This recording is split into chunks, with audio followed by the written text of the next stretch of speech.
Halo semuanya, selamat datang kembali di video analisa fundamental mingguan bersama Ahmad. Ini adalah analisa fundamental mingguan yang berlaku pada minggu ini, yaitu dari tanggal 3 sampai 7 Juli 2000.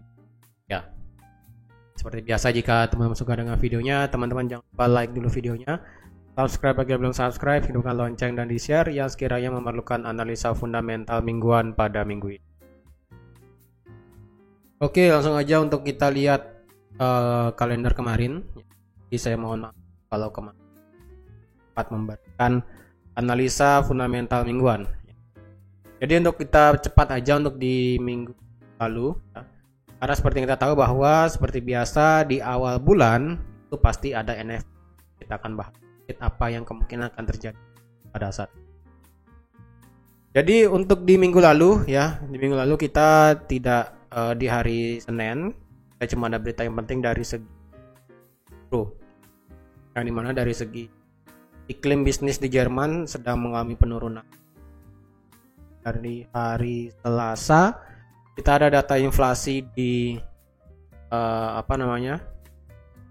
Kanada, dan dimana sekarang tingkat inflasi di Kanada itu sebesar 3,8%. Kurang lagi 1,8% menuju target bank sentral yang dimana persen. Lalu untuk dari segi durable goods dan bagus order di mengalami kenaikan, dan dari segi consumer confidence di kenaikan. Lalu dari segi hari Rabu minggu lalu tingkat inflasi Australia mengalami penurunan juga akibat kita tahu bahwa kenaikan suku bunga kemarin menjadi 4,1 di buat inflasi di Australia itu dari 6,8 kali. Lalu dari hari Rabu kemarin juga kita ada diskusi panel dari bank, yaitu dari bank dan yang diwakili oleh semua gubernur, presiden misalnya, yang dimana di sini menurut saya kemarin itu beritanya ini terlalu berdampak kemarin. Dari segi BOE, BOJ dan juga Fed tidak terlalu begitu berdampak banget. Lalu dari segi dari hari Kamis ya, dari hari Kamis ada berita mengenai GDP di Amerika, yang dimana di sini kuarternya tingkat final GDP-nya adalah sebesar 2%. Dan hal yang mengejutkan datang dari tingkat pengangguran mingguan, di mana tingkat pengangguran mingguan ternyata mengalami penurunan secara signifikan dari 265.000 ke 239. Kalau kita lihat pada hari Kamis ini pasti USD mengalami kenaikan cukup signifikan. Ya. Untuk dari hari Jumat sendiri, yang penting itu adalah dari euro. Dimana kita tahu bahwa tingkat inflasi di euro saat ini mengalami penurunan dan juga tingkat inflasi intinya mengalami kenaikan. Ini agak sedikit hasilnya itu mix. Kita lihat bahwa tingkat inflasi di euro itu sudah turun dari 6,1 ke, tapi dari segi tingkat inflasi inti naik 0,1% dari data sebelumnya 5,3 ke 5,4. Jadi bisa dibilang kenaikan suku bunga oleh ECB itu hanya berdampak ke tingkat inflasi biasa, bukan ke tingkat inflasi. Lalu untuk dari segi malam harinya kita ada core PCE price index di sini 0,3% turun ya, dari 0,4 ke 0,3. Lalu dari segi GDP di Kanada mengalami penurunan dari 0,1%, tidak ada kenaikan dari GDP di Kanada. Jadi di minggu lalu itu tidak terlalu banyak ada pergerakan market ya, beberapa aja. Untuk di minggu ini kita lihat dulu ya, untuk yang libur itu untuk hari ini per hari Senin sekarang itu Kanada libur ya. Lalu diikuti oleh Amerika yang dimana itulah hari Independence Day. Hari ini tutup lebih cepat di jam 1 siang. Market Amerika nanti selesai saat jam 12 malam. Jadi setelah jam 12 malam kemungkinan tidak akan ada pergerakan lagi nanti malam. Untuk di hari Selasa kita market Amerika libur karena hari kemerdekaan. Di hari Selasa berarti kita tidak ada pergerakan di malam hari. Di hari Rabu kita nggak ada, Kamis kita tidak ada, Jumat kita tidak ada. Jadi liburnya hari ini dan besok aja. Untuk di minggu ini, berapa hal yang penting adalah yang pertama dari segi tingkat inflasi tingkat inflasi di Swiss ya. Tapi di sini sih month of month ya, bukan of year. Month of month-nya diperkirakan akan turun dari 0,3 ke 0,2. Dan untuk di hari Senin juga kita ada ISM Manufacturing PMI dari segi yang dimana diperkirakan akan mengalami dari 4,69 ke 47,2. Jadi untuk dari segi ISM Manufacturing PMI saya rasa sih akan masih stay di 20. Tidak akan terlalu ada banyak sedikit. Untuk di hari Selasa kita akan ada dari Aussie, yaitu tingkat suku bunganya yang dimana diperkirakan di sini tidak akan ada kenaikan dari 4,1 ke 4, tapi di sini untuk dari segi data investing ya, ini kan dari segi forex factory, lalu dari segi data investing akan ada kenaikan sebanyak 25 basis point di 4,1 ke 4. Lah kemungkinan akan ada perbedaan ya dari segi investing, lalu juga ada forex factory, ada perbedaan. Jadi di hari Selasa ini kemungkinan hari Selasa pagi baru akan ada update ya lebih jelasnya, apakah akan tetap di 4,1 atau akan sesuai dengan investing akan ada kenaikan di 4,3. Jadi itu aja di hari Selasa. Untuk di hari Rabu kita ada tidak ada yang terlalu penting sih ya, tidak terlalu penting di hari Rabu kecuali teman-teman yang trade oil. Ini ada OPEC meeting, mungkin pembahasan minyak di sini pastinya. Lalu di hari Kamis pagi ya, kita ada FOMC meeting minutes yang pasti akan membahas seputar suku bunga itu sendiri dan juga inflasi itu sudah pasti sih. Lalu seperti biasa di hari Kamis kita ada unemployment claim, lalu juga ada ADP non-farm employment change, lalu juga ada ISM services PMI dan JOLTS job opening.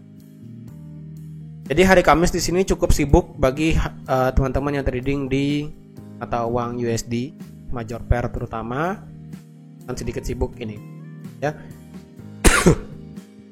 Lalu di hari Jumat tentunya seperti biasa kita akan ada melihat data NFP.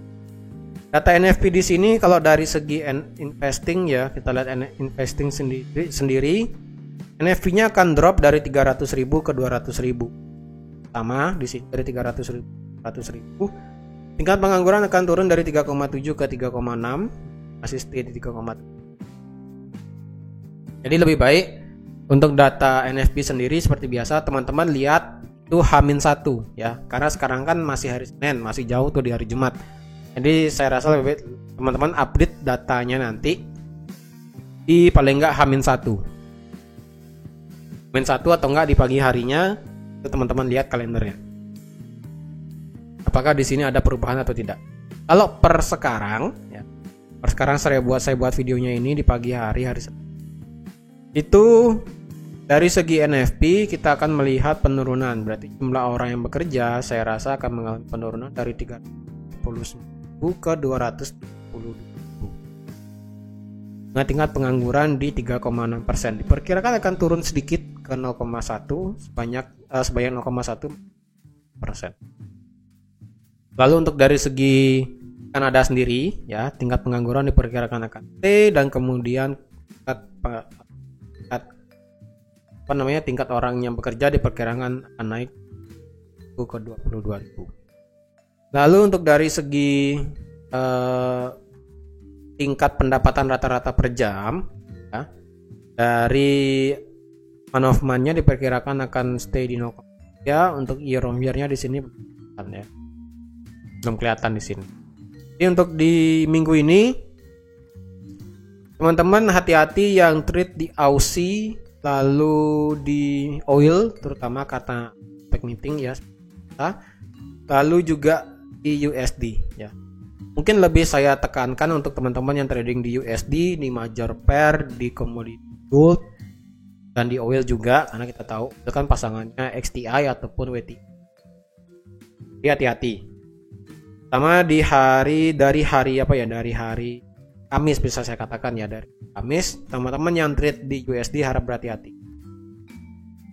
Karena di hari Kamis pagi kita ada FOMC meeting minutes yang pasti akan membahas mengenai yang namanya tingkat inflasi dan tingkat suku bunga yang kemarin, yang dimana tidak ada kenaikan suku bunga yang saat ini masih stay di angka 5,2% saat ini. Lalu di malam harinya kita ada unemployment claim seperti biasa. Lalu diikuti oleh ISM Services PMI, JOLTS Job Opening yang biasanya di sini untuk JOLTS Job Opening biasanya sih akan mengalami gejolak market cukup signifikan ya. Akhir-akhir ini ya, selama beberapa bulan kemarin. Tahun 2023 ya, bisa saya katakan JOLTS Job Opening di sini dampak yang signifikan di market. Jadi harap berhati-hati juga. Untuk ISM Services PMI di sini diperkirakan akan masih stay di atas. Untuk JOLTS Job Opening diperkirakan akan mengalami penurunan dari 10,10 juta ke 9,1 juta. Dan untuk NFP tentu saja harap berhati-hati ya.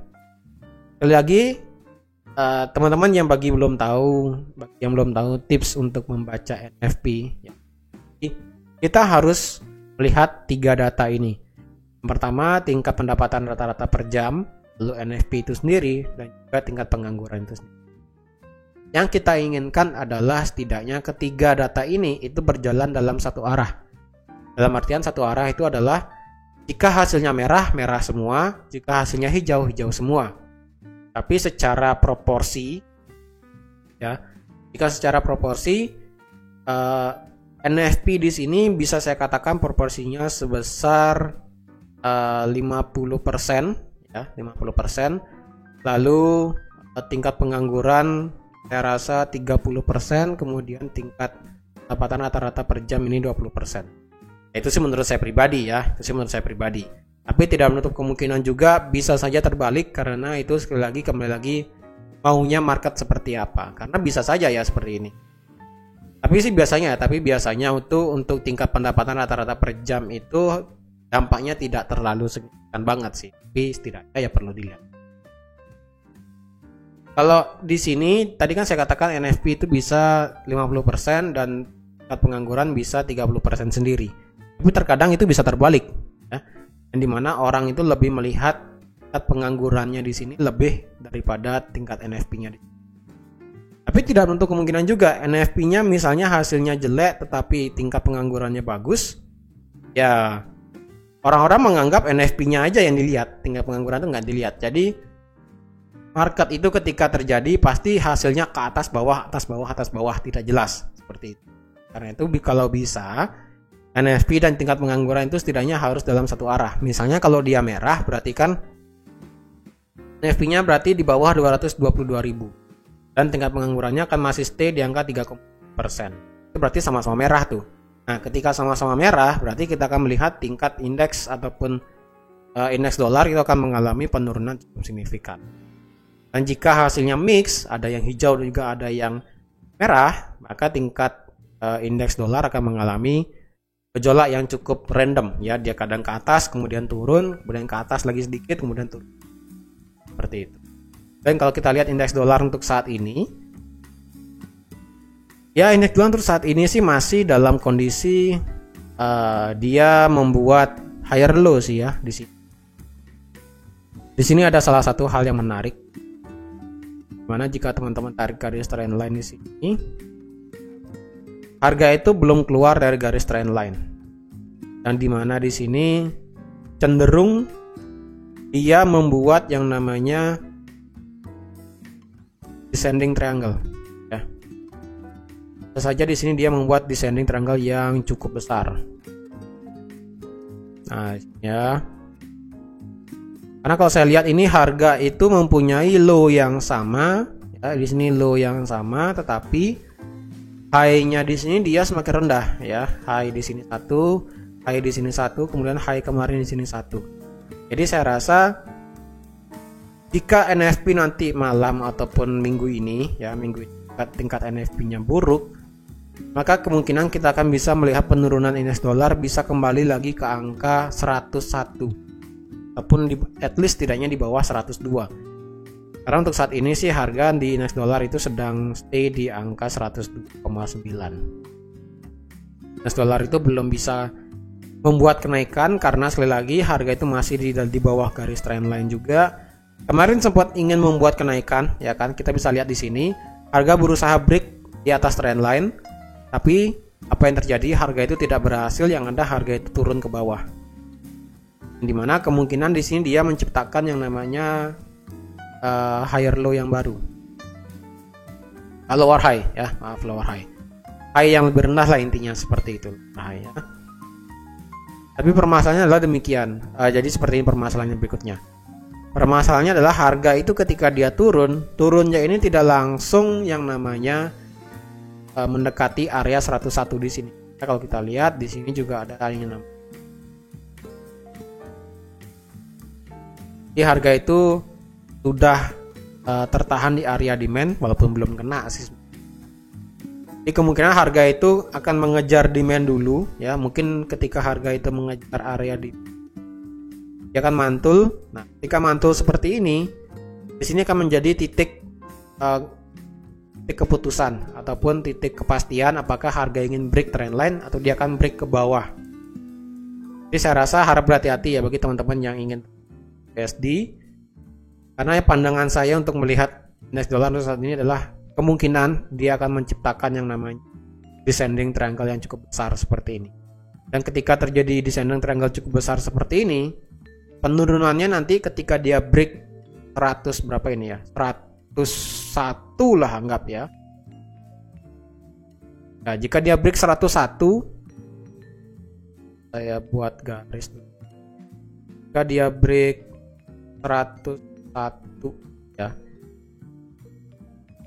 Jika dia break di bawah 101 yang dimana otomatis ini bisa break area trend garis bawah trendline di sini tiga ini, maka bisa dipastikan penurunan daripada indeks dolar akan menjadi gila-gilaan.